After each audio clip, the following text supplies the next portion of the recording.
मधुरस्त्रमण्डलं कृत्वा तदुपरि नैवेद्यपात्रं निधाय गायत्रीमन्त्रेण पात्रान् प्रोक्षयेत धेनुमुदरां प्रदर्शयेत सत्यं दुर्देन परिहिञ्जामि नैवेद्यं निवेदयामि ॐ प्राणाय स्वाहा ॐ अपानाय स्वाहा ॐ व्यानाय स्वाहा ॐ उदानाय स्वाहा ॐ समानाय स्वाहा ॐ ब्रह्मणे नमः नैवेद्यमध्ये पानीयं समर्पयामि पुनर्नैवेद्यं निवेदयामि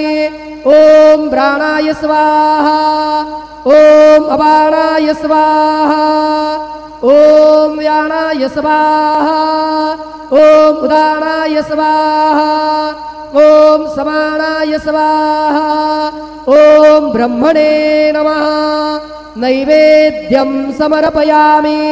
हस्तप्रक्षालनं समर्पयामि मुखप्रक्षालनं समर्पयामि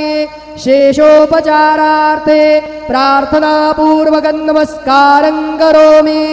तथा च मंगल आरार्तिक्य दीपं दर्शयामि।